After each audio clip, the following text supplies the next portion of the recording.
Hello and welcome back to a new video. दोस्तों पता है आपको रानू मंडल का तीसरा गाना बहुत ज़्यादा वायरल हो रहा है। दोस्तों आपको सुनकर बहुत खुशी होगी। दोस्तों ये गाना उन्होंने आशिकी तू है मेरी ये गाया है। दोस्तों आपको नहीं पता होगा दोस्तों, ये गाना मैं आपको इस वीडियो में पूरा सुनाऊंगा। दोस्तों ये गाना बहुत ज़्यादा वायरल हो रहा है, तेरी मेरी कहानी से भी ज़्यादा दोस्तों ये गाना वायरल हो रहा है। इस वीडियो को शुरू से लेकर लास्ट तक देखना दोस्तों। वीडियो को रानू मंडल के लिए दोस्तों लाइक जरूर करना, और मन में कोई कमेंट है रानू मंडल के लिए तो वो कमेंट में जरूर बताना। चैनल पर पहली बार आए तो सब्सक्राइब जरूर कर लेना दोस्तों। तो दोस्तों बात करते हैं रानू मंडल के गाने की। दोस्तों तीसरा गाना आपको पता है दोस्तों, पहला उन्होंने तेरी मेरी कहानी गाना गाया, दूसरा उन्होंने आदत। ये दोनों गाने ही बहुत अच्छे वायरल हुए, पर दोस्तों इससे ज़्यादा तीसरा गाना बहुत वायरल हो रहा है, उसका नाम है आशिकी तू मेरी।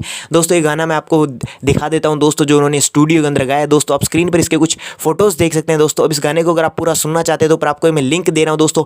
यहाँ पर आप जैसे ही क्लिक करेंगे, क्लिक करते ही आपको एक गाना मिल जाएगा, और आप पूरा गाना सुन लेना दोस्तों, क्योंकि यहाँ पर मैं अपलोड नहीं कर सकता, इसलिए आप इस गाने को पूरा सुन लेना दोस्तों। तो दोस्तों ये थी आज की वीडियो। तब तक के लिए जय हिंद, वंदे मातरम।